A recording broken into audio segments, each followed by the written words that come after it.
Hello آپ friends, اسماعیل subscribe علیہ my السلام channel کی اولاد میں سے Hadis92. ہیں۔ اسماعیل علیہ السلام کی خاطر جب اللہ تعالیٰ نے زمزم کا کنواں جاری کیا تو قبائل جرہم اور ایاد کے خانہ بدوش عرب سیدہ ہاجرہ کی اجازت سے وہاں آ کر رہائش پذیر ہوئے۔ کعبے کے متولی اسماعیل علیہ السلام اور ان کی اولاد رہی۔ ایک عرصے کے بعد بنو جرہم اور سیدنا اسماعیل کی اولاد میں کعبے کی تولیت کے سلسلے میں جھگڑا ہوا تو کعبے کی خدمت اور تولیت اولاد اسماعیل اور بنو جرہم میں تقسیم ہو گئی، اور جب بنو خزاعہ نے لڑ کر مکے پر قبضہ کیا تو ایک مدت تک کعبے کی تولیت بھی ان کے پاس رہی، لیکن بنو اسماعیل بہرحال مکے ہی میں رہے۔ ان کے ایک فرد کلاب نے شمالی عرب میں قبیلہ خزاعہ میں شادی کی، اس سے قصے پیدا ہوئے۔ وہ جوان ہو کر اپنے قبیلے میں واپس آ گئے۔ خسر کی وفات کے بعد قصی نے اپنے ننہال کی مدد سے بنو خزاعہ کو مجبور کیا کہ وہ شہر چھوڑ کر مضافات میں جا بسا۔ بنو خزاعہ کے سردار نے کعبے کے قیمتی چڑھاووں کو زمزم کے کنویں میں ڈال کر اس کو پاٹ دیا اور کنواں غائب ہو گیا۔ پھر قصی کو بہت بڑا اقتدار حاصل ہوا، اس کی اولاد پھلی پھولی اور اسے قوم کا بہت بڑا سردار تسلیم کیا گیا۔ قصی نے مکے میں ایک شہری مملکت کا آغاز کیا، وہاں دار الندوہ یعنی پارلیمنٹ اور ٹیکس کے نئے محکمے قائم کیے، لیکن وفات کے وقت حکومت اپنے بچوں میں تقسیم کر دی۔ کسی کو کعبے کی رکھوالی سونپی، کسی کو چابی دی، کسی کو فوج کی قیادت تو کسی کو ٹیکس کا حساب کتاب سونپا۔ بعد کی نسلوں میں انتظامات کی مزید تقسیم در تقسیم ہوئی۔ آغاز اسلام کے وقت وہاں 10 سرداروں کی ایک مجلس کار فرما نظر آتی تھی۔ قصی کے 4 بیٹے تھے، ان میں عبد مناف بڑے نامور اور صاحب عزت ہوئے۔ عبد مناف کے بھی 4 بیٹے تھے، ان میں ہاشم شہرت میں سبقت لے گئے۔ ہاشم آپ کے پردادا تھے، بہت دولت مند ہونے کے ساتھ ساتھ سخاوت، مروت اور احسان میں بھی بے مثال تھے۔ ہاشم کہلانے کی وجہ یہ تھی کہ ان کے عہد میں ایک مرتبہ مکہ مکرمہ میں قحط پڑ گیا۔ یہ فلسطین گئے اور اونٹوں پر آٹے کی بہت سی بوریاں لاد لائے، بہت سے اونٹ ذبح کیے، ان کا شوربہ تیار کیا، روٹیاں پکوائیں، ان روٹیوں کو شوربے میں بھگو بھگو کر اہل شہر کو کھلاتے رہے۔ عرب اس کھانے کو حشیم اور سرید کہتے ہیں۔ یہ سلسلہ ایک مدت تک جاری رہا، اسی وجہ سے ان کا نام ہاشم پڑ گیا۔ وہ حاجیوں کی خدمت اور مہمان نوازی میں بھی بڑھ چڑھ کر حصہ لیتے تھے۔ اسی سخاوت اور فیاضی سے ہاشم کا نام پورے عرب میں مشہور ہو گیا۔ ذاتی اثر و رسوخ اور وجاہت کی وجہ سے ان کی دوسرے ممالک کے درباروں میں بھی رسائی تھی۔ انہوں نے ہی قریش میں سب سے پہلے یہ دستور جاری کیا کہ سال میں 2 مرتبہ تجارتی قافلے روانہ ہوا کریں، موسم گرما میں شام کی طرف اور موسم سرما میں یمن کی طرف۔ چنانچہ اسی دستور کے مطابق دونوں موسموں میں قافلے روانہ ہوتے تھے۔ سورۃ القریش میں اللہ تعالیٰ نے قریش کو یہی انعام یاد دلایا ہے، کیونکہ قریش اللہ کی رحمت سے موسم سرما و گرما کے عادی ہو گئے۔ ان کی سمجھ میں یہ بات آ گئی کہ اس نعمت کے شکریہ میں اللہ کی عبادت کرنا چاہیے جو اس گھر کا مالک ہے، اور اس نے انہیں بھوک میں کھانا دیا اور خوف سے امن بخشا۔ نجاشی شاہ حبش ہاشم کی بے حد خاطر مدارت کرتا اور تحفے تحائف بھی پیش کرتا۔ قیصر روم بھی ان سے بہت مہربانی سے پیش آتا تھا۔ ہاشم نے یمن اور روم کی حکومت سے قریش کے تجارتی قافلے کی حفاظت کا حکم حاصل کیا، اور یہ ان کے اعلیٰ تدبر کا نتیجہ تھا کہ تمام راستے قریش کے تجارتی قافلوں کے لیے محفوظ ہو گئے۔ اس طرح مکہ مکرمہ بین الاقوامی تجارت کا مرکز بن گیا۔ اس سے خانہ کعبہ کی زیارت اور فریضہ حج عام ہو گئے، اور مکی زبان بھی ملک کے چاروں طرف سمجھی جانے لگی۔ ان قریشی قافلوں اور سالانہ میلوں کی وجہ سے جزیرہ نمائے عرب میں ایک معاشی مرکز پیدا ہو گیا۔ ان سالانہ میلوں میں قریش کو سرمایہ دارانہ تجارت اور قافلوں کی حفاظت کے سلسلے میں بہت اہمیت حاصل تھی۔ اس طرح مکہ مکرمہ تجارتی مرکز بنا، جس نے سیاسی مرکزیت کا راستہ کھولا جو اسلام کا کارنامہ بننے والا تھا۔ 197 عیسوی کے چند ماہ بعد ہاشم کی بیوی سلمہ بنت عمرو کے ہاں مدینہ منورہ میں شیبہ یعنی عبد المطلب پیدا ہوئے۔ بچے کے سر میں کچھ بال سفید تھے، اس لیے ان کا نام شیبہ رکھا گیا۔ شیبہ کا مطلب ہے بوڑھا۔ ہاشم کی وفات کے بعد ذمہ داریاں ان کے بھائی مطلب نے سنبھال لی تھی۔ گویا مطلب شیبہ کا چچا تھا۔ اس کی وفات کے بعد شیبہ نے رفادہ اور سقایا کی ذمہ داریاں خوبی سے سنبھالی۔ انہوں نے یمن اور حبشہ کے درباروں میں اپنی قوم کی نمائندگی بھی کی۔ ان کی ملکیت میں ایک قدرتی چشمہ بھی تھا۔ ایک دن خواب میں انہیں اشارہ ملا کہ فلاں جگہ کھود کر غائب شدہ زمزم کا کنواں برآمد کریں۔ کھودتے وقت اس سے انہیں دفن شدہ خزانہ بھی ملا جو کعبے کے چڑھاووں پر مشتمل تھا۔ عبد المطلب کو زمزم کی ملکیت کے لیے بہت دشواریاں پیش آئیں، مگر اہل شہر امن پسند تھے۔ انہوں نے طے کیا کہ کسی غیر جانبدار حاکم سے اس کا فیصلہ کرا لیا جائے۔ عبد المطلب نے یہ بات مان لی، لیکن پریشان بھی تھے، اس لیے منت مانی کہ اگر اللہ نے مجھے 10 بیٹے دیے اور وہ بلوغت کو پہنچے تو میں ان میں سے ایک کو کعبے میں جا کر اللہ کے لیے قربان کر دوں گا۔ جب 10واں بیٹا بھی بلوغت کو پہنچ گیا تو عبد المطلب کو منت یاد آئی۔ انہوں نے بیٹوں کے درمیان قرعہ ڈالا تاکہ جس کا نام نکلے اسے قربان کر دیں۔ قرعہ نبی اکرم صلی اللہ علیہ وسلم کے والد عبداللہ کے نام نکلا۔ عبد المطلب کا ارادہ دیکھ کر رشتہ داروں اور دوستوں نے دخل اندازی کی اور انہیں مشورہ دیا کہ وہ کسی خاتون عرافہ کے پاس جا کر حل دریافت کریں۔ چنانچہ عبد المطلب ایک عرافہ کے پاس گئے۔ اس نے معاملہ سن کر مشورہ دیا کہ بیٹے اور 10 اونٹوں کے درمیان قرعہ ڈالو، اگر عبداللہ کے نام نکلے تو مزید 10 اونٹ بڑھا دو، اس طرح خون بہا کی مقدار میں اضافہ کرتے جاؤ یہاں تک کہ قرعہ خون بہا پر نکلے۔ انہوں نے قرعہ اندازی شروع کی۔ قرعہ ہر بار عبداللہ کے نام نکلتا رہا۔ یہ 10 اونٹ ہر بار بڑھاتے گئے۔ جب 100 اونٹ پورے ہو گئے تب قرعہ اونٹوں کے نام نکلا۔ عبد المطلب نے 3 بار ایسا کیا تاکہ اطمینان ہو جائے۔ ہر بار 100 اونٹوں ہی کا قرعہ نکلا۔ اب انہیں اطمینان ہو گیا کہ یہی اللہ کو منظور ہے۔ زمزم کے کنویں کی ملکیت حاصل کرنے کے علاوہ عبد المطلب کی زندگی کا دوسرا اہم واقعہ ابرہہ کا بیت اللہ پر حملہ ہے۔ تاریخ میں اس کو واقعہ فیل کے نام سے یاد کیا جاتا ہے۔ ابرہہ ایک عیسائی سردار تھا۔ شاہ حبشہ نجاشی کی طرف سے یمن کا حاکم تھا۔ اس نے دیکھا کہ اہل عرب حج کے لیے مکہ مکرمہ جاتے ہیں اور خانہ کعبہ کا طواف کرتے ہیں، تو اس نے عیسائی مذہب کے نام پر یمن کے شہر صنعاء میں ایک عالیشان گرجا بنوایا۔ عرب میں اس گرجا کی خبر مشہور ہو گئی۔ قبیلہ کنانہ کا ایک آدمی وہاں گیا اور گرجا میں گندگی پھیلا کر بھاگ آیا۔ ابرہہ نے غصے میں آ کر قسم کھائی کہ کعبے کو ڈھا کر دم لے گا۔ چنانچہ وہ ایک لشکر جرار لے کر مکہ مکرمہ کی طرف روانہ ہوا۔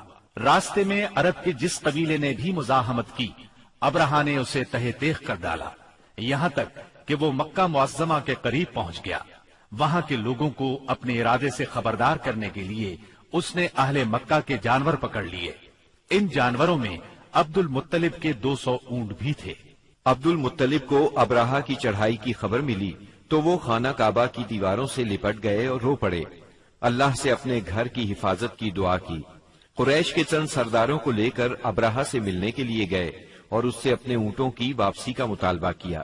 ابرہہ ان کی بات سن کر حیران ہوا اور بولا، تم نے اپنے اونٹوں کی واپسی کی تو بات کی، کعبے کے متعلق ایک لفظ بھی نہیں کہا۔ میں تو یہاں کعبے کو ڈھانے کے لیے آیا ہوں۔ عبد المطلب نے جواب دیا، اونٹ میری ملکیت ہیں، اس لیے ان کی رہائی کے لیے چلا آیا۔ کعبے کا مالک اللہ ہے جو اپنے گھر کو بچانے کی پوری طاقت رکھتا ہے۔ ابرہہ نے ان اونٹوں کی واپسی کا حکم دے دیا۔ یہ اپنے اونٹ لے کر مکہ معظمہ واپس آ گئے۔ 60-70 ہزار کا لشکر تھا اور اس میں 9 یا 13 ہاتھی تھے۔ اس لشکر نے آخر مکے پر چڑھائی کی۔ لشکر مکے کے نزدیک پہنچا تو محمود نامی ہاتھی نے مکے میں داخل ہونے سے انکار کر دیا اور وہیں بیٹھ گیا۔ ایسے میں اچانک باہر قلزم کی طرف سے پرندوں کا ٹڈی دل نظر آیا۔ ان کے پنجوں اور چونچوں میں کنکریاں تھیں۔ جن سپاہیوں پر وہ کنکریاں پڑتی ان کے اعضاء کٹنا شروع ہو جاتے۔ ان کنکریوں کے گرنے سے ابرہہ کی فوج اور ہاتھیوں کا جو حشر ہوا وہ بلا شبہ تاریخ عالم کا ایک نہایت حیرت ناک باب ہے۔ خود ابرہہ مشکل سے گرتا پڑتا صنعاء تک پہنچا اور نہایت دردناک عذاب میں گرفتار ہو کر یمن میں مرا۔ عربوں کے ہاں اس سال کو عام الفیل کہتے ہیں۔ ایک مدت تک یہی تقویمی سال شمار ہوتا رہا۔ قرآن کریم میں یہ واقعہ سورہ فیل میں بیان ہوا۔ کیا تم نے نہیں دیکھا تمہارے پروردگار نے ہاتھی والوں کے ساتھ کیا سلوک کیا؟ کیا اس نے ان کی تدبیر کو اکارت نہیں کر دیا اور ان پر پرندوں کے جھنڈ بھیج دیے جو ان پر پکی ہوئی مٹی کے پتھر پھینک رہے تھے، پھر ان کا یہ حال کر دیا جیسے جانوروں کا کھایا ہوا بھوسا۔ واقعہ فیل کے 50-55 دن بعد عبد المطلب کعبے کا طواف کر رہے تھے کہ انہیں پوتے کی ولادت کی خوشخبری ملی۔ 75 سالہ دادا بہت خوش ہوئے۔ نبی کریم صلی اللہ علیہ وسلم ان کے پیارے فرزند جناب عبداللہ کی یادگار تھے، جن کی زندگی 100 اونٹوں کی قربانی دے کر بچائی گئی تھی، لیکن پھر اچانک وہ فوت ہو گئے۔ ان کی وفات سے بوڑھے باپ کو جو صدمہ پہنچا تھا، پوتے کی ولادت سے ایک حد تک وہ کم ہو گیا۔ عبداللہ کی والدہ یعنی نبی صلی اللہ علیہ وسلم کی دادی کا نام فاطمہ بنت عمرو تھا۔ عبداللہ کے 2 سگے بھائی زبیر اور ابو طالب تھے۔ بی بی آمنہ سے نکاح کے بعد عبداللہ نے رواج کے مطابق 3 دن تک سسرال میں قیام کیا۔ اس کے بعد تجارت کی غرض سے شام چلے گئے۔ واپسی پر یثرب یعنی مدینہ منورہ میں ٹھہرے تاکہ اپنے والد کے حکم کے مطابق کھجوروں کا سودا کریں۔ مدینہ منورہ ہی میں قیام کے دوران وہ بیمار ہو گئے۔ آپ کی بیماری کی خبر مکہ پہنچی تو عبد المطلب نے فوراً اپنے بڑے بیٹے حارث کو عبداللہ کی خبر گیری کے لیے مدینہ روانہ کیا۔ حارث مدینہ پہنچے تو معلوم ہوا 1 ماہ بیمار رہنے کے بعد عبداللہ انتقال کر گئے ہیں۔ انتقال کے وقت انہوں نے 5 اونٹ، چند بکریاں اور 1 باندی چھوڑی، جس کی کنیت ام ایمن اور نام برکت تھا۔ عبداللہ کا انتقال اپنے پیغمبر بیٹے کی ولادت سے چند ماہ پہلے ہی ہو گیا تھا۔ گویا آپ صلی اللہ علیہ وسلم شکم مادر ہی میں یتیم ہو گئے تھے۔ آپ کی والدہ سیدہ آمنہ طہارت نفس، شرافت، عزت، عفت، عصمت اور پاک بازی میں بے مثال تھی۔ اپنی قوم میں سیدۃ النساء کے لقب سے مشہور تھی۔ ددھیال اور ننہیال دونوں کے اعتبار سے آپ عرب کے بہترین قبیلے اور بہترین قوم میں سے تھیں۔ ولادت باسعادت کے بعد 3-4 دن تک آپ کی والدہ نے آپ کو دودھ پلایا۔ پھر آپ کے چچا ابو لہب کی آزاد کردہ کنیز سویبہ نے اور پھر حلیمہ سعدیہ نے دودھ پلایا۔ اکثر سیرت نگاروں نے کنیز کا نام سوبیہ ہی لکھا ہے، لیکن دراصل اس کا نام سویبہ تھا۔ جس طرح صحیح بخاری اور سیرت نگاری کے عالمی مقابلے میں اول آنے والی سیرت نبوی پر مستند کتاب الرحیق المختوم میں مذکور ہے۔ دودھ پلانے کی ذمہ داری ماہ ربیع الاول 52 قبل ہجری یعنی اپریل 571 عیسوی میں سونپی گئی۔ اس زمانے میں عرب میں یہ دستور تھا، جو آج کے دور میں بھی باقی ہے، کہ نوزائیدہ بچوں کو دودھ پلانے کے لیے شرفاء ابتدا ہی سے دیہات میں بھیج دیا کرتے تھے، تاکہ دیہات کی صاف ستھری اور کھلی آب و ہوا میں ان کی پرورش ہو سکے، زبان اہل عرب جیسی فصیح ہو جائے اور اہل عرب کی دیگر خصوصیات اوائل عمر ہی سے بچوں میں راسخ ہو جائیں۔ اس دستور کے مطابق سال میں 2 مرتبہ بنی سعد کی عورتیں شیرخوار بچوں کی تلاش میں آیا کرتی تھیں۔ چنانچہ آپ کی پیدائش کے 8 دن بعد انہی عورتوں کے ساتھ حلیمہ سعدیہ بھی تشریف لائیں۔ دوسری عورتوں کو تو مکہ مکرمہ کے کھاتے پیتے گھرانوں کے بچے دودھ پلانے کے لیے مل گئے، لیکن حلیمہ سعدیہ خالی ہاتھ رہ گئیں۔ نبی کریم صلی اللہ علیہ وسلم چونکہ یتیم تھے، اس لیے انعام و اکرام کی امید کم تھی، اس لیے کسی عورت نے ان کے گھر کی طرف توجہ نہ کی۔ آخر جب روانگی کا وقت آیا تو حلیمہ کو خالی ہاتھ جانا بہت ناگوار گزرا، اور اللہ تعالی کی طرف سے ان کا دل اس یتیم بچے کی طرف کھنچنے لگا۔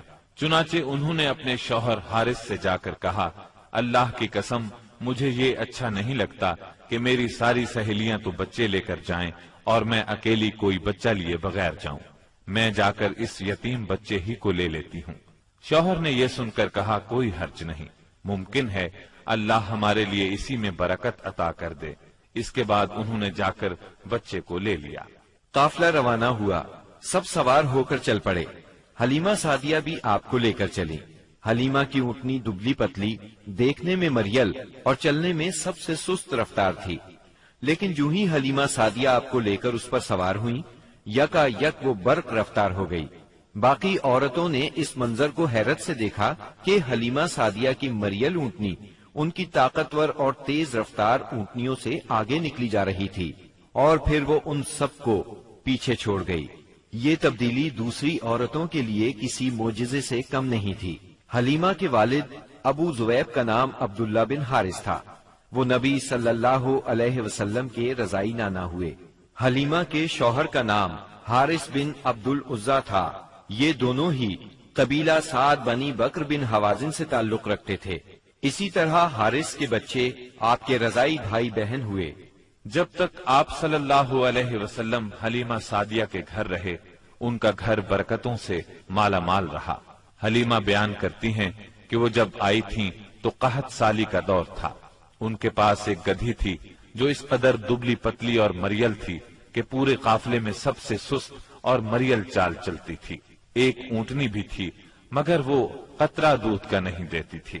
حلیمہ کا اپنا بچہ بھوک سے بے قرار ہو کر بلکتا رہتا تھا، خود سوتا نہ ماں باپ کو سونے دیتا، مگر جب وہ آپ کو لے کر اپنے گھر آئیں اور آپ کو گود میں لیا تو سینہ دودھ سے بھر گیا، یہاں تک کہ آپ نے پیٹ بھر کر دودھ پیا، اور آپ صلی اللہ علیہ وسلم کے ساتھ حلیمہ کے بیٹے نے بھی خوب دودھ پیا۔ پھر دونوں آرام کی نیند سو گئے۔ اس رات حلیمہ کا بچہ بالکل نہ رویا۔ ادھر شوہر اونٹنی کے پاس گیا تو کیا دیکھتا ہے، تھن سے دودھ ابلا چاہتا ہے، چنانچہ وہ دودھ دوہنے لگا۔ اس نے اس قدر دودھ دوہا کہ گھر کے سب برتن بھر گئے۔ دونوں نے خوب دودھ پیا اور آرام کی نیند سو گئے۔ حلیمہ سعدیہ کا گھرانہ سب سے زیادہ قحط زدہ تھا، لیکن مکے سے واپسی کے بعد ان کی یہ حالت ہوئی کہ جب بکریاں چر کر گھر واپس آئیں تو ان کی کوکھیں نکلی ہوئی تھیں اور تھن دودھ سے لبریز تھے۔ اب گھر والے خوب دودھ پینے لگے، جبکہ قحط کی وجہ سے دوسرے گھرانوں کو دودھ بالکل نہیں ملتا تھا۔ یوں اس گھرانے کو مسلسل خیر و برکت نصیب ہوئی۔ حلیمہ کا دستور تھا کہ وہ ہر 6 ماہ بعد آپ کو مکے لاتی، والدہ اور خاندان کے لوگوں سے ملاتی اور پھر اپنے دیار بنی سعد واپس لے جاتی۔ جب مدت رضاعت پوری ہو گئی تو دودھ چھڑا کر آپ کی والدہ کے پاس لائی۔ اب تک وہ آپ کی وجہ سے خیر و برکت دیکھ چکی تھی، اس وجہ سے چاہتی تھی کہ آپ کو ابھی ان کے پاس ہی رہنے دیا جائے۔ چنانچہ انہوں نے آپ کی والدہ سے کہا، کیوں نہ آپ بچے کو ابھی میرے پاس ہی رہنے دیں تاکہ یہ اور مضبوط ہو جائے، مجھے مکے کی وبا سے ڈر لگتا ہے۔ والدہ اس پر راضی ہو گئیں اور حلیمہ آپ کو لے کر خوش خوش اپنے گھر آ گئیں۔ اس طرح آپ قریباً 2 برس تک وہیں رہے۔ پھر آپ کے سینہ مبارک کو چاک کرنے کا واقعہ پیش آیا۔ اس واقعے سے خوفزدہ ہو کر حلیمہ اور ان کے شوہر نے آپ کو آپ کی والدہ آمنہ کے حوالے کر دیا۔ انس بن مالک رضی اللہ عنہ بیان کرتے ہیں، آپ بچوں کے ساتھ کھیل رہے تھے کہ جبریل علیہ السلام تشریف لائے، آپ کو لٹا کر سینہ چاک کر دیا، پھر آپ کا دل نکالا اور اس میں سے ایک لوتھڑا نکال کر فرمایا، یہ تم سے شیطان کا حصہ ہے۔ پھر دل کو سونے کے تشت میں زمزم کے پانی سے دھویا اور واپس سینہ مبارک میں رکھ دیا۔ ادھر بچے دوڑ کر حلیمہ سعدیہ کے پاس آئے اور کہنے لگے، محمد کو قتل کر دیا گیا۔ وہ لوگ فوراً آپ کے پاس پہنچے، دیکھا کہ رنگ اترا ہوا ہے۔ سیدنا انس کا بیان ہے کہ میں نبی اکرم صلی اللہ علیہ وسلم کے سینے پر سلائی کا نشان دیکھا کرتا تھا۔ اس واقعے کے بعد آپ کو مکے پہنچا دیا گیا اور آپ نے اپنی ماں کے سایہ محبت میں اپنے خاندان کے اندر کوئی 2 برس گزارے۔ پھر والدہ، دادا اور ام ایمن کے ساتھ مدینہ منورہ کا سفر کیا، جہاں آپ کے والد کی قبر بھی تھی اور دادا کا ننھیال بھی تھا۔ آپ مدینے میں 1 ماہ رہ کر واپس ہوئے تو راستے میں آپ کی والدہ بیمار ہو گئیں اور مقام ابوا پہنچ کر انتقال کر گئیں۔ انا للہ و انا الیہ راجعون، انہیں وہیں دفن کیا گیا۔ اب بوڑھے عبد المطلب آپ کو لیے مکے پہنچے۔ ان کے دل پر آپ کی والدہ کی وفات کی وجہ سے گہرا اثر تھا۔ آپ کے لیے ان کے دل میں ایسی محبت پیدا ہوئی کہ خود ان کے اپنے بیٹوں کے لیے ویسی محبت نہ تھی۔ وہ آپ کی بہت قدر کرتے، اپنی اولاد سے بڑھ کر چاہتے، خوب اکرام کرتے، اپنے لیے تیار کرائے گئے خاص فرش پر انہیں بٹھاتے، اس فرش پر کسی اور کو نہ بیٹھنے دیتے، پیٹھ پر ہاتھ پھیرتے، آپ کی نقل و حرکت دیکھ کر خوش ہوتے۔ انہیں یقین تھا کہ مستقبل میں آپ کی نرالی شان ہونے والی ہے، لیکن ابھی آپ کی عمر 8 برس 2 مہینے کی ہوئی تھی کہ عبد المطلب بھی انتقال کر گئے۔ اب آپ کے چچا ابو طالب نے آپ کی کفالت کا بیڑا اٹھایا۔ یہ آپ کے والد کے سگے بھائی تھے، انہوں نے بھی آپ سے خاص رحمت اور شفقت برتی۔ وہ مالدار تو نہ تھے، لیکن آپ کی کفالت کے بعد اللہ تعالیٰ نے ان کے تھوڑے سے مال میں اس قدر برکت دی کہ ایک آدمی کا کھانا پورے کنبے کے لیے کافی ہو جاتا تھا۔ خود آپ بھی صبر و قناعت کا نمونہ تھے، جو ملتا اسی پر قناعت فرماتے۔ جب آپ کی عمر 12 برس اور کہا جاتا ہے کہ مزید 2 ماہ اور 10 دن ہوئی تو آپ کے چچا ابو طالب نے تجارت کے لیے ملک شام جانے کا ارادہ کیا۔ آپ کو ان کی جدائی بہت گراں گزری۔ ابو طالب خود بھی متاثر ہوئے، لہٰذا آپ کو اپنے ساتھ لے لیا۔ قافلہ ملک شام کی حدود میں پہنچا تو شہر بسرا کے قریب پڑاؤ کیا۔ بحیرہ نامی عیسائیوں کا ایک راہب اپنے گرجے سے نکل کر ان کے پاس آیا اور قافلے کے درمیان سے گزر کر نبی صلی اللہ علیہ وسلم کے پاس پہنچا۔ پھر آپ کا ہاتھ پکڑ کر بولا، یہ دنیا کے سردار ہیں، پروردگار عالم کے رسول ہیں، اللہ انہیں رحمت عالم بنا کر بھیجے گا۔ میں انہیں مہر نبوت سے بھی پہچانتا ہوں۔ یہ کندھے کے نیچے نرم ہڈی کے پاس سیب کی طرح ہے، اور ہم اس کا ذکر اپنی کتابوں میں بھی پاتے ہیں۔ پھر اس نے قافلے کی دعوت کی اور ابو طالب سے کہا، انہیں یہاں سے واپس بھیج دیں، ملک شام نہ لے جائیں، کیونکہ انہیں یہودیوں سے خطرہ ہے۔ اس پر ابو طالب نے غلاموں کے ہمراہ آپ کو مکے بھیج دیا۔ جب آپ کی عمر 15 برس ہوئی تو ذیقات کے مہینے میں اوکاس کے بازار میں ایک لڑائی ہوئی۔ اس لڑائی میں ایک طرف قریش کے قبائل تھے اور دوسری طرف قیس اور اعلان کے قبائل تھے۔ دونوں میں گھمسان کا رن پڑا، فریقین کے کتنے ہی آدمی مارے گئے، لیکن پھر انہوں نے صلح کر لی اور طے پایا کہ دونوں طرف کے مقتولین گنے جائیں، جدھر زیادہ ہوں ادھر والے زائد مقتولین کا خون بہا لے لیں۔ اس کے بعد جنگ ختم ہو گئی اور باہمی دشمنی کو ختم کر دیا گیا۔ اس جنگ میں نبی کریم صلی اللہ علیہ وسلم بھی شریک تھے، لیکن آپ نے لڑائی میں براہ راست حصہ نہیں لیا، اپنے چچاؤں کو تیر تھماتے تھے۔ اس جنگ کا نام جنگ فجار ہے۔ یہ نام اس لیے مشہور ہوا کہ اس میں حرام مہینے کی حرمت پامال کی گئی۔ فجار نام کے واقعات 4 بار پیش آئے، ہر سال ایک واقعہ پیش آتا رہا۔ جنگ فجار والا واقعہ آخری تھا۔ اس سے پہلے کے 3 واقعات میں ہلکے پھلکے جھگڑے ہوئے، شدید لڑائی صرف اسی چوتھے واقعے میں ہوئی۔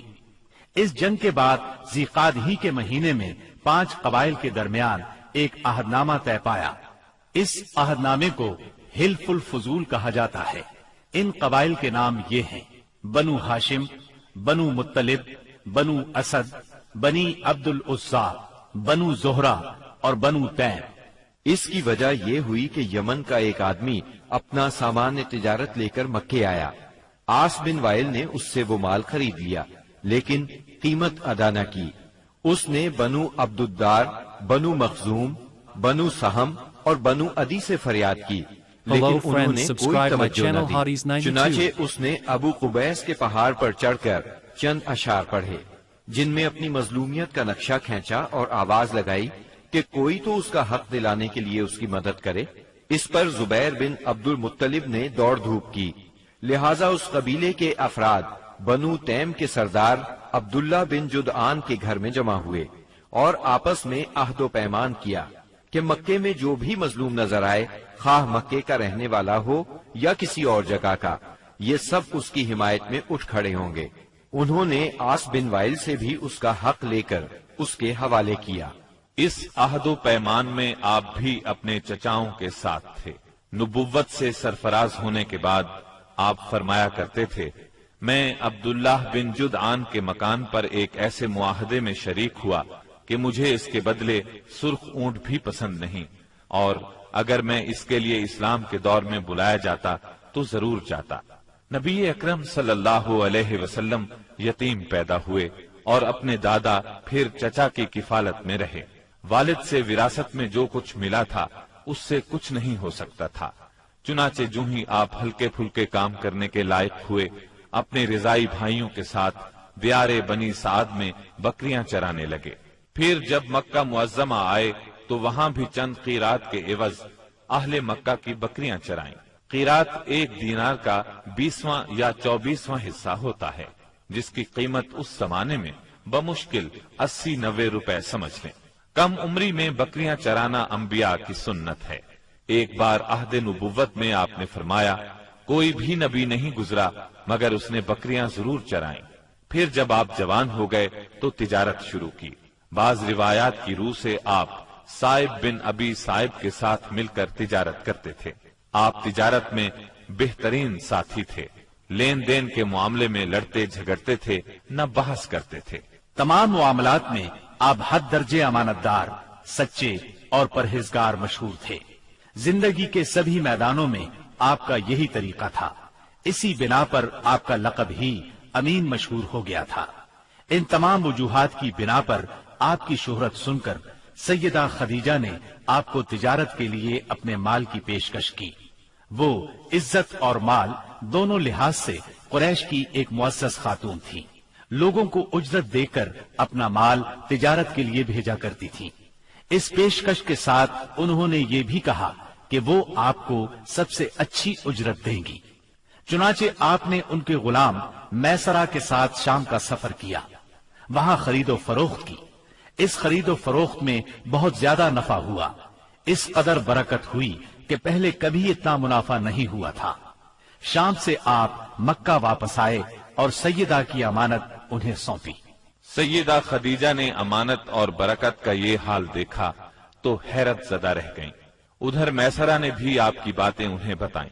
تب سیدہ نے محسوس کر لیا کہ انہیں ان کی مراد مل گئی ہے، چنانچہ انہوں نے آپ سے اپنی سہیلی کے ذریعے سے شادی کی خواہش ظاہر کی۔ انہوں نے سیدہ خدیجہ کے چچا عمرو بن اسد کو پیغام بھیجا۔ اس طرح بات طے ہوئی۔ نکاح کا خطبہ ابو طالب نے پڑھا، اس میں اللہ کی حمد و ثنا کی، پھر آپ کے فضل و شرف کا ذکر کیا۔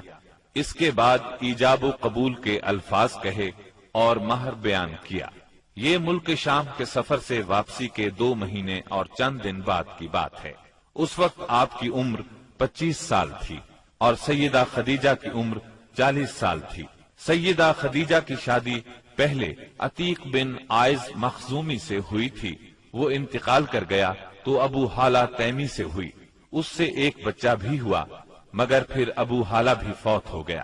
اس کے بعد بڑے بڑے سرداران قریش نے شادی کا پیغام دیا، مگر سیدہ خدیجہ راضی نہ ہوئی، یہاں تک کہ اللہ تعالی نے انہیں آپ کی طرف مائل کر دیا، اور اس طرح سیدہ کو آپ صلی اللہ علیہ وسلم کی زوجیت کا شرف حاصل ہوا۔ سیدہ خدیجہ نبی صلی اللہ علیہ وسلم کی پہلی بیوی تھی۔ ان کے جیتے جی آپ نے کسی اور سے شادی نہ کی۔ آپ کی تمام اولاد بھی انہی سے ہوئی، صرف ابراہیم ماریہ قبطیہ سے ہوئے۔ آپ کی اولاد کے نام یہ ہیں، پہلے قاسم پیدا ہوئے، پھر زینب، پھر رقیہ، پھر ام کلثوم، پھر فاطمہ، پھر عبداللہ۔ بعض مورخوں نے تعداد اولاد اور اولاد کی ترتیب اس سے مختلف بھی لکھی ہے۔ آپ صلی اللہ علیہ وسلم کے تمام لڑکے بچپن میں فوت ہو گئے، البتہ تمام بچیوں نے عہد نبوت کو پایا، اسلام لائیں اور ہجرت بھی کی، اور سب کی سب آپ کی زندگی ہی میں انتقال کر گئی۔ صرف سیدہ فاطمہ آپ کے 6 ماہ بعد فوت ہوئی۔ آپ کی عمر کا 35واں سال تھا کہ ایک زوردار سیلاب آیا، اس سے خانہ کعبہ کی دیواریں پھٹ گئیں۔ ایک بار پہلے آگ بھی لگی تھی، اس لیے آگ کی وجہ سے دیواریں کمزور ہو چکی تھیں۔ اب قریش نے فیصلہ کیا کہ خانہ کعبہ کی نئے سرے سے تعمیر کی جائے۔ اس موقع پر انہوں نے فیصلہ کیا کہ اس تعمیر میں صرف حلال مال ہی خرچ کریں گے، چنانچہ رنڈی کی اجرت، سود کی دولت اور کسی کا ناحق لیا ہوا مال اس میں استعمال نہیں کریں گے۔ انہیں خانہ کعبہ گراتے ہوئے ڈر بھی لگ رہا تھا کہ کہیں اللہ کا عذاب نہ ٹوٹ پڑے۔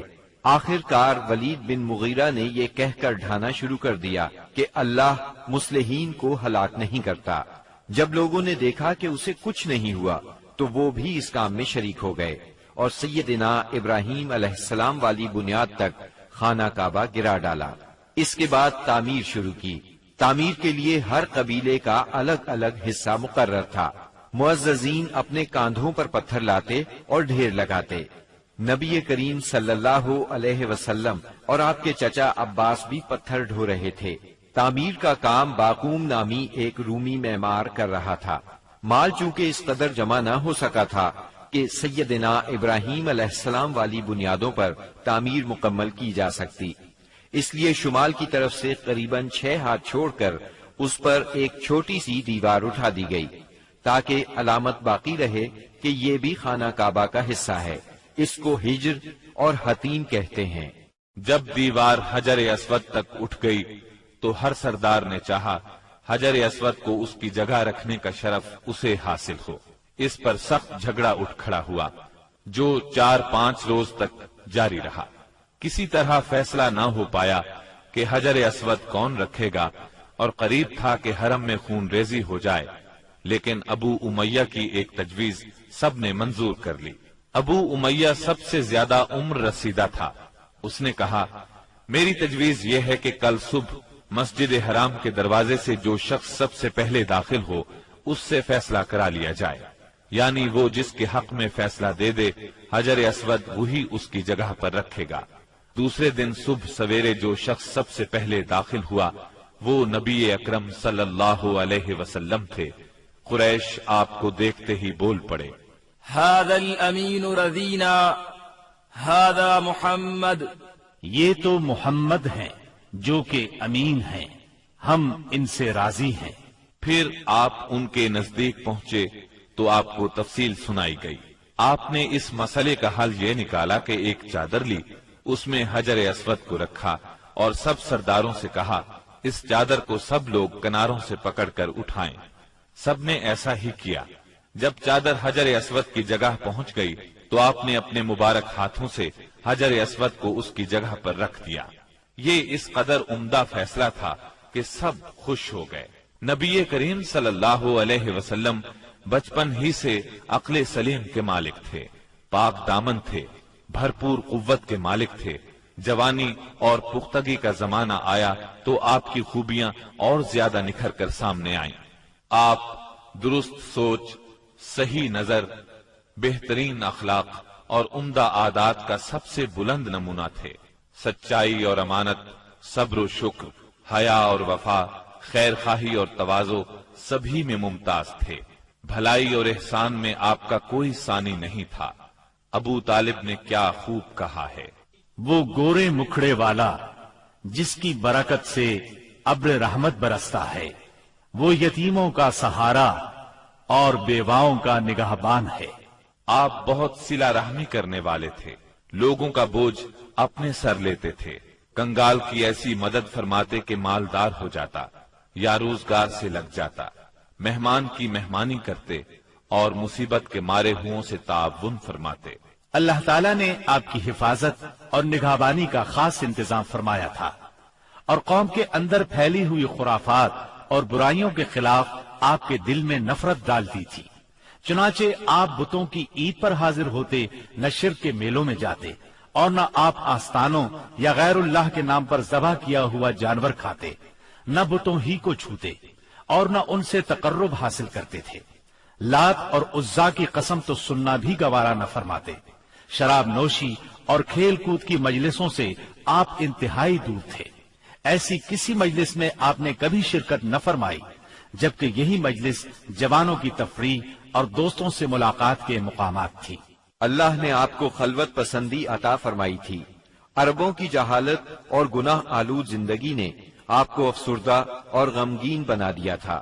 آپ اپنے اطراف میں پھیلی ہوئی انسانی اجتماعی زندگی کا مشاہدہ فرماتے تو آپ کو یہ محسوس کر کے دکھ ہوتا کہ ایک اللہ کی عبادت کا تصور دینے والے دین کو وہ لوگ بالکل بھول چکے تھے، اس دین کو جو ان کے جد امجد سیدنا ابراہیم علیہ السلام کا دین تھا، اسے بالکل فراموش کر چکے تھے۔ وہ اپنے ہاتھوں سے کعبے کی تعمیر نو بڑے احترام سے کرتے تھے، لیکن خانہ کعبہ میں بت رکھ کر ان کی پوجا کرتے تھے۔ یہ شرک نہیں تو اور کیا ہے؟ منافقت اور کہتے کس کو ہیں؟ جوا، شراب نوشی، بت پرستی اور بے حیائی معاشرے کا جز بن چکی ہے۔ اللہ تعالیٰ کی وحدانیت کا تصور تو پایا جاتا ہے، مگر اس تصور کو بت پرستی کے ذوق اور شوق نے بہت دھندلا کر دیا ہے۔ بتوں کی شکل میں اپنے معبود گھڑ لیے ہیں۔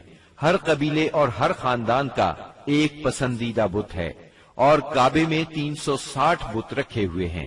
بت پرستی کے شوق کا یہ عالم ہے کہ قریش سفر میں جاتے ہیں تو ستو کے بت بنا لیتے ہیں، اور جب ضرورت پڑتی ہے تو اپنے معبودوں کو گھول کر پی لیتے ہیں۔ قریش کے معاشرے اور عرب کے ماحول میں عورت بیچاری کی حالت اس قدر پست، ذلیل اور ردی ہے کہ وہ اونٹوں، بکریوں اور غلے کی طرح تجارت کی چیز بن چکی ہے۔ شادیوں پر کوئی پابندی، کوئی روک نہیں۔ ایک مرد جتنی عورتوں سے چاہے شادی کر سکتا ہے، اور دوسری طرف عورت بھی جتنے مردوں کو پسند کرے ان سے تعلق پیدا کر سکتی ہے۔ چوری چھپے آشنائی سے لے کر کھلی بے حیائی تک ہر برائی کی جاتی ہے۔ پستی اور گراوٹ کی انتہا ہے کہ منقولہ اور موروثی جائیداد کی طرح باپ کی بیویاں بھی بیٹے کو ورثے میں ملتی ہیں، اور وہ اپنی حقیقی ماں کے سوا اپنی ستیلی ماؤں سے شادی کرنے میں کسی قسم کی آر محسوس نہیں کرتا۔ اس بے حیائی کے ساتھ عربوں میں ایک شدید مجرمانہ قسم کی غیرت بھی پائی جاتی ہے۔ Hello friends, وہ یہ subscribe کہ my ہماری channel لڑکیاں Hotties کسی کو 92. بیاہ ہی نہ جائیں، کوئی مرد ہمارا داماد نہ بنے۔ سنگ دلی کی حد تک اس غیر فطری غیرت کے سبب لڑکیاں زندہ دفن کی جاتی ہیں، اور اس انتہا درجے کی بے رحمی پر الٹا فخر کیا جاتا ہے۔ آقا کو غلاموں کی موت اور زندگی پر پورا مالکانہ اختیار حاصل ہے۔ ملک میں کوئی مرکزیت نہیں پائی جاتی، ہر قبیلہ اپنے ایک سردار کے ماتحت خود مختار بنا بیٹھا ہے۔ اس چیز نے قبائل کو شدید قسم کی رقابتوں میں مبتلا کر دیا ہے۔ ذرا ذرا سی بات پر تلواریں نیام سے باہر آ جاتی ہیں، اور بڑی خوفناک جنگیں ہوتی ہیں جن کا سلسلہ کئی پشتوں تک جاری رہتا ہے۔ آنے والی نسلیں اپنے اسلاف اور آباء و اجداد کے خون کا انتقام لیتی ہیں۔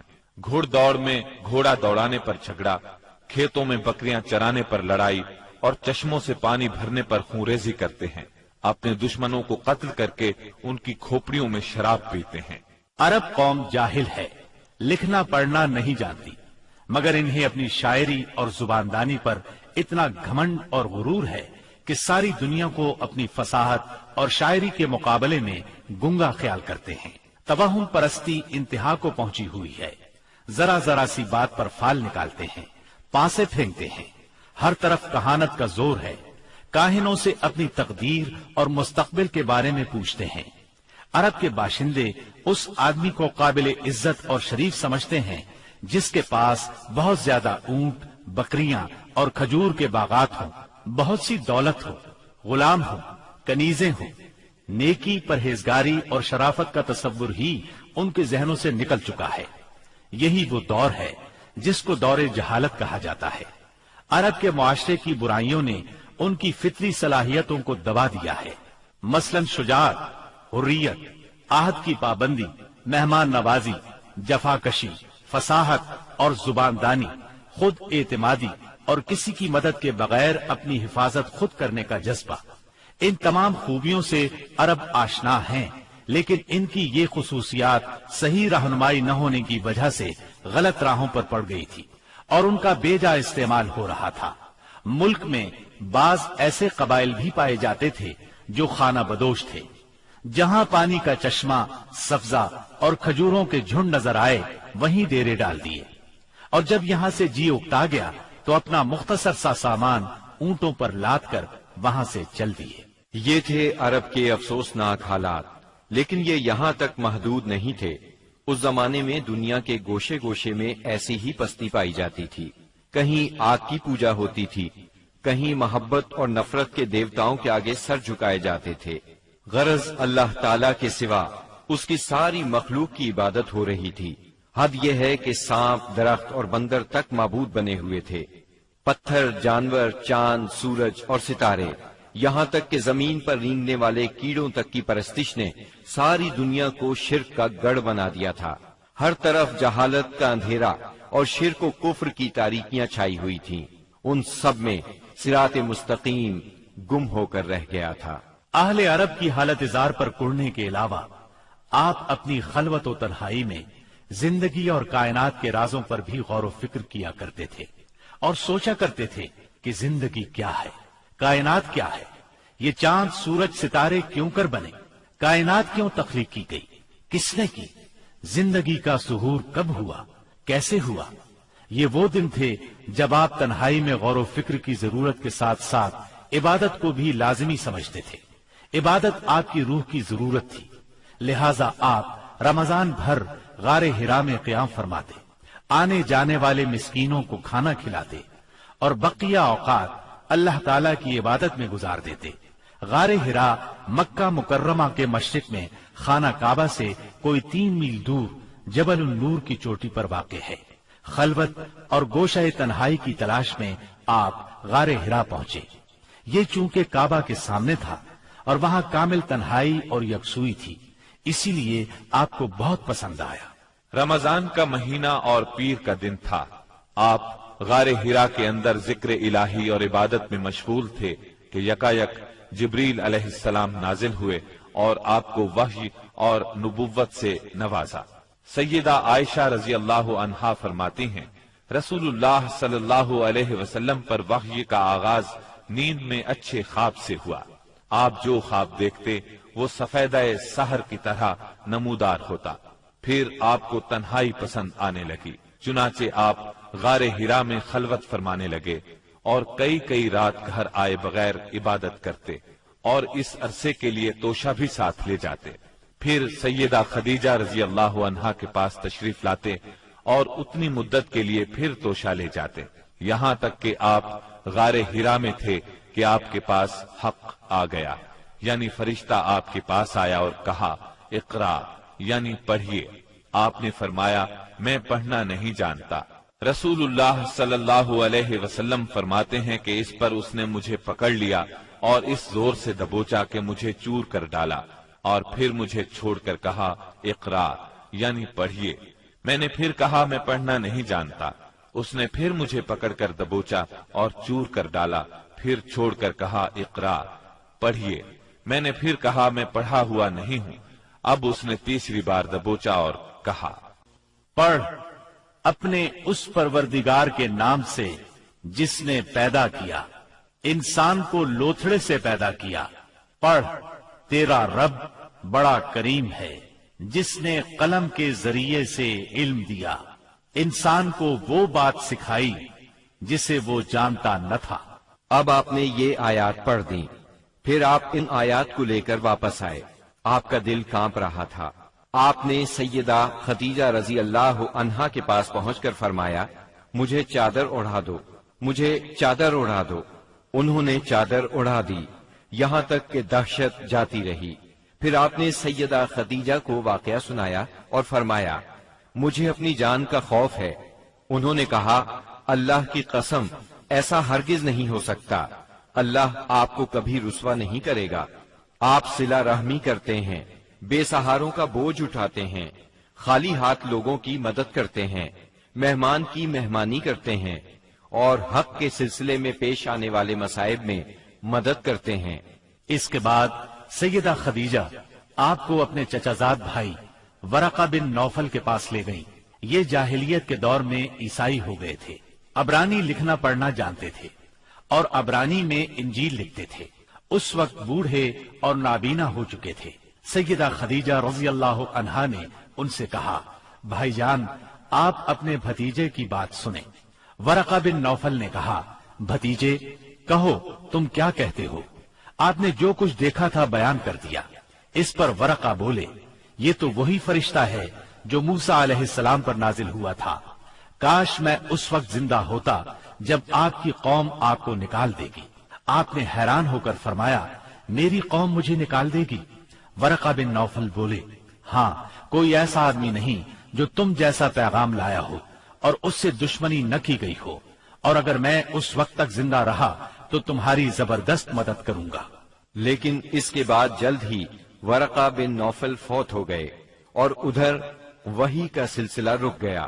وحی کی بندش سے آپ کو سخت رنج و ملال ہوا، لیکن مصلحت الہی اسی میں تھی، کیونکہ اس طرح خوف جاتا رہا، معاملے کی نوعیت سمجھنے کا موقع ملا، اور دوبارہ وحی کی مشقت برداشت کرنے پر طبیعت صرف آمادہ ہی نہیں ہوئی بلکہ ایک گنا شوق اور طلب بھی پیدا ہوئی، اور آپ دوبارہ وحی کا انتظار کرنے لگے۔ ادھر آپ گوشہ نشینی کی بقیہ مدت پوری کرنے کے لیے ورقہ کے پاس سے پلٹ کر دوبارہ غار حرا میں تشریف لا چکے تھے۔ جب ماہ رمضان ختم ہو گیا اور آپ کی اعتکاف کی مدت پوری ہو گئی تو عادت کے مطابق پہلی شوال کی صبح حرا سے اتر کر مکہ معظمہ روانہ ہوئے۔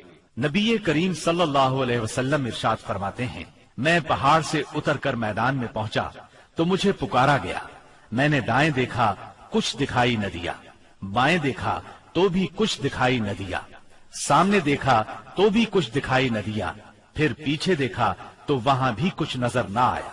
اس کے بعد میں نے سر اوپر اٹھایا تو کیا دیکھتا ہوں کہ جو فرشتہ حرا میں میرے پاس آیا تھا وہی آسمان و زمین کے درمیان موجود ہے۔ یہ دیکھ کر میرا پورا وجود اس کے رعب سے بھر گیا، یہاں تک کہ میں زمین کی طرف جھک گیا۔ پھر میں خدیجہ کے پاس آیا اور کہا، مجھے چادر اڑا دو، مجھے چادر اڑا دو، مجھے کمبل اڑا دو، ٹھنڈے پانی کے چھینٹے مارو۔ انہوں نے کمبل اڑا دیا، ٹھنڈے پانی کے چھینٹے مارے، پھر یہ آیات نازل ہوئی، اے کمبل پوش اٹھ اور لوگوں کو ان کی بدعملی کے نتائج سے ڈرا، اپنے رب کی بڑائی بیان کر اور اپنے کپڑے پاک رکھ اور گندگی سے الگ تھلگ رہ۔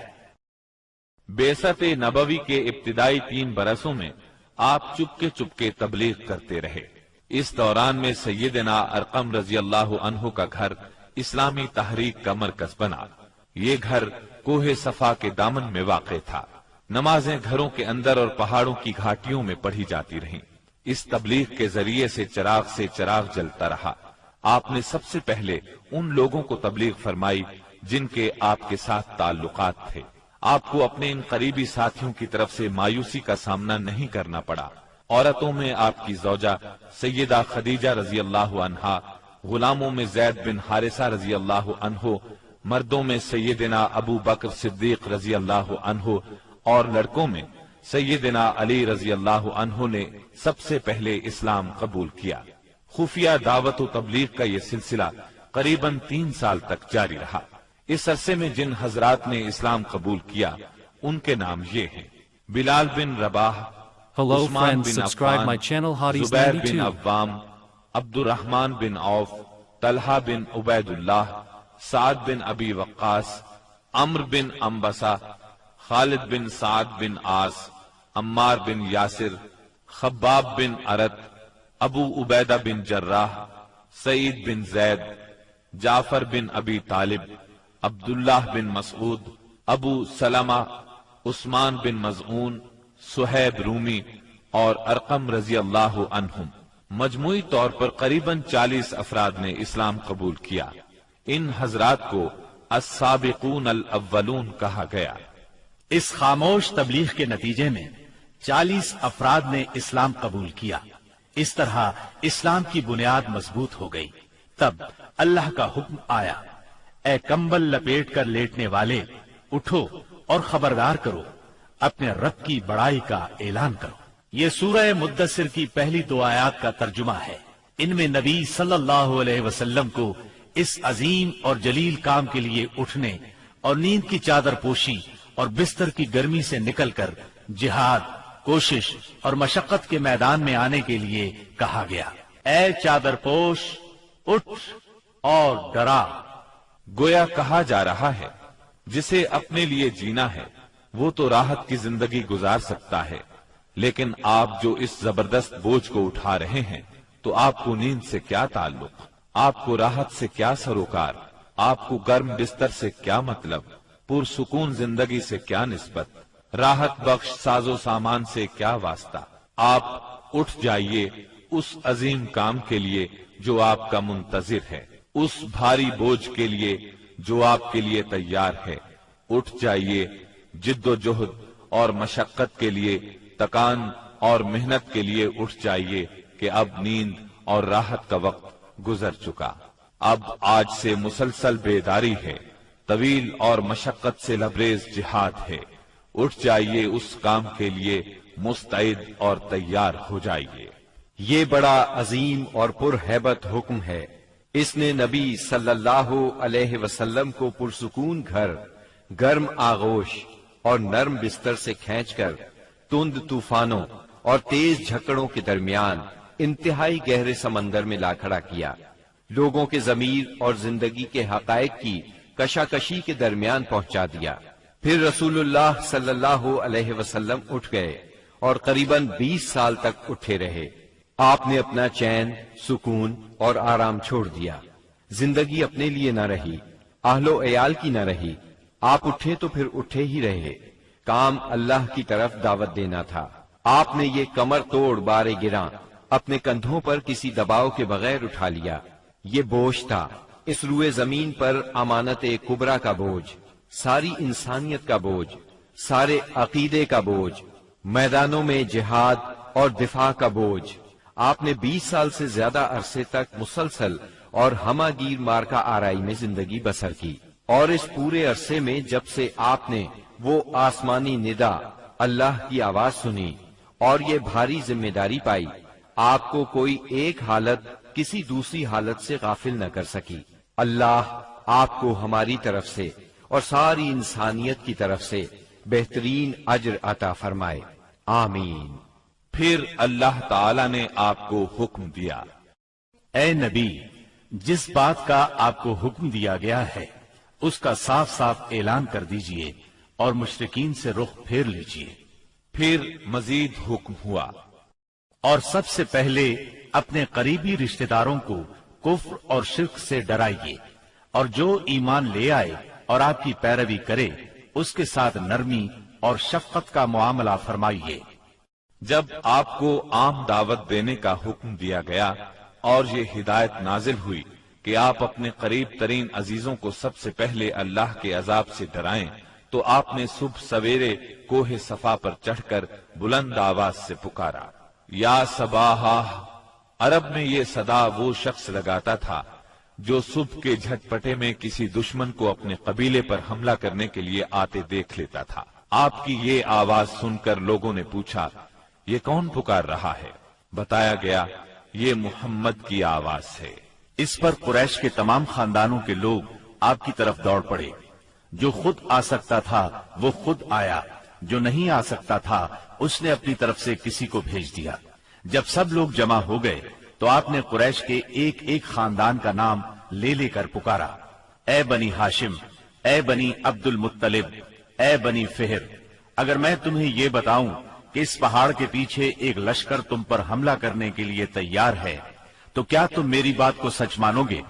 کیونکہ میں ایسی جگہ کھڑا ہوں جہاں سے میں ادھر بھی دیکھ رہا ہوں اور ادھر بھی۔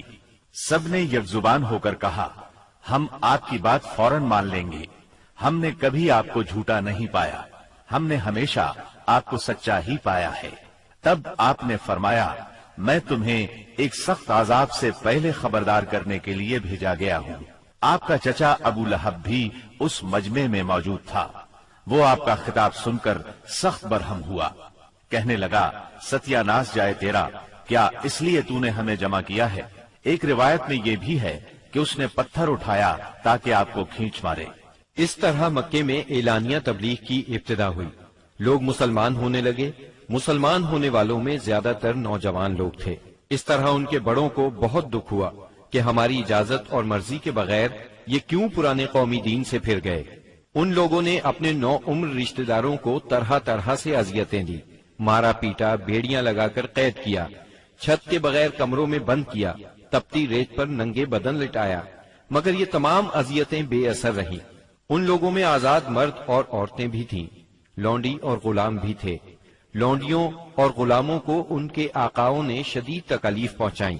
اسی طرح موالی بھی تھے، یعنی غیر قبیلوں کے عرب، جو اہل مکہ میں کسی ایک کے ساتھ کسی معاہدے کے ذریعے سے موالی بن گئے تھے، مطلب یہ کہ ان کے حلیف بن گئے تھے۔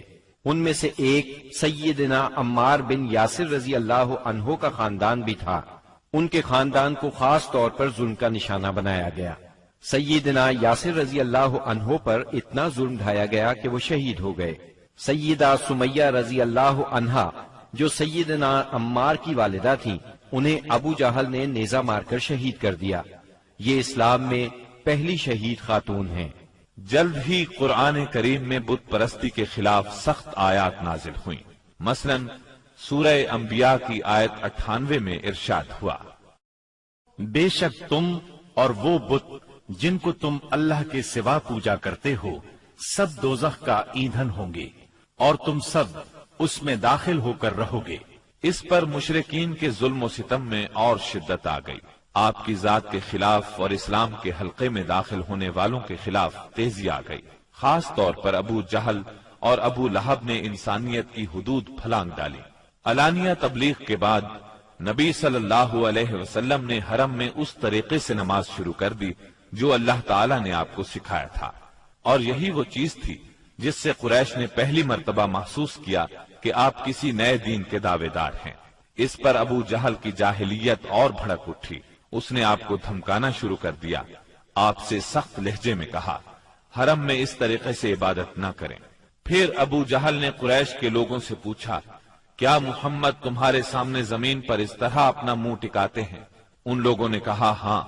اس پر اس نے کہا، لات اور عزا کی قسم، اگر میں نے اسے اس طرح نماز پڑھتے دیکھ لیا تو میں اس کی گردن پر اپنا پاؤں رکھ دوں گا اور اس کا چہرہ زمین پر رگڑ دوں گا۔ پھر ایسا ہوا کہ اس نے آپ کو نماز پڑھتے دیکھ لیا۔ وہ فوراً آپ کی طرف لپکا۔ وہ اپنے اعلان کے مطابق آپ کی گردن مبارک پر اپنا ناپاک پاؤں رکھنا چاہتا تھا کہ اسی وقت لوگوں نے اسے گھبرا کر خوف زدہ انداز میں پیچھے ہٹتے دیکھا۔ وہ اپنے منہ کو کسی چیز سے بچانے کی کوشش کر رہا تھا۔ لوگوں نے اس سے پوچھا، تجھے کیا ہوا؟ اس طرح پیچھے کیوں ہٹایا؟ اس نے کہا، میرے اور اس کے درمیان اچانک آگ کی ایک خندق اور کوئی ہولناک چیز تھی اور کچھ پر تھے۔ اس کی یہ بات کسی نے آپ کو بتائی تو آپ نے فرمایا، اگر وہ میرے قریب پھٹکتا تو فرشتے اس کے چیتھڑے اڑا دیتے۔ سیدنا ابن عباس رضی اللہ عنہ سے روایت ہے کہ رسول اللہ صلی اللہ علیہ وسلم مقام ابراہیم پر نماز پڑھ رہے تھے۔ ایسے میں ابو جہل کا ادھر سے گزر ہوا۔ اس نے کہا، اے محمد، کیا ہم نے تمہیں اس سے منع نہیں کیا تھا؟ یہ کہہ کر وہ آپ کو دھمکیاں دینے لگا۔ جواب میں آپ نے بھی اسے سختی سے جھڑک دیا۔ اس پر اس نے کہا، اے محمد، تم کس بل پر مجھے ڈراتے ہو؟ اللہ کی قسم، اس وادی میں میرے حمایتی سب سے زیادہ ہیں۔ ایک دن کسی جگہ اونٹ ذبح کیا گیا۔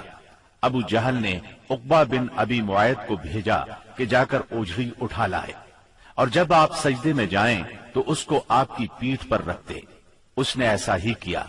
وہ اس قدر وزنی تھی کہ آپ سجدے سے سر نہ اٹھا سکے۔ سیدہ فاطمہ رضی اللہ عنہا اس وقت بچی تھیں۔ انہیں اطلاع ملی تو وہ دوڑی آئیں اور اس غلیظ بوجھ کو آپ کی کمر مبارک سے اتارا۔ سیدنا عمرو بن عاص چشمدید واقعہ بیان کرتے ہیں۔ ایک روز نبی اکرم صلی اللہ علیہ وسلم خانہ کعبہ میں نماز پڑھ رہے تھے۔ عقبہ بن ابی معیط آیا۔ اس نے اپنی چادر کو لپیٹ دے کر آپ کی گردن مبارک میں ڈال دیا اور بل دینے لگا۔ جب اس نے بل پر بل دیے تو آپ کی گردن مبارک بھنج گئی۔ آپ اسی طرح اطمینان قلب سے سجدے میں پڑے رہے۔ اتنے میں سیدنا ابو بکر صدیق رضی اللہ عنہ وہاں پہنچ گئے۔ انہوں نے دھکے دے کر عقبہ بن ابی معیط کو ہٹایا اور ان سے فرمایا، کیا تم ایک ایسے شخص کو مارتے ہو اور صرف اس جرم میں کہ وہ کہتا ہے میرا پروردگار اللہ ہے اور وہ تمہارے پاس روشن دلائل لے کر آیا ہے۔ ان کے ایسا کہنے پر چند شریر سیدنا صدیق اکبر رضی اللہ عنہ پر ٹوٹ پڑے اور انہیں خوب زد و کوب کیا۔ انہی واقعات پر سورہ علق کی آیات 6 تا 19 نازل ہوئیں، اور اسی سورت کی پہلی 5 آیات نازل ہونے کے بعد سب سے پہلے اسلام کا اظہار نبی کریم صلی اللہ علیہ وسلم Hello friends, subscribe my channel.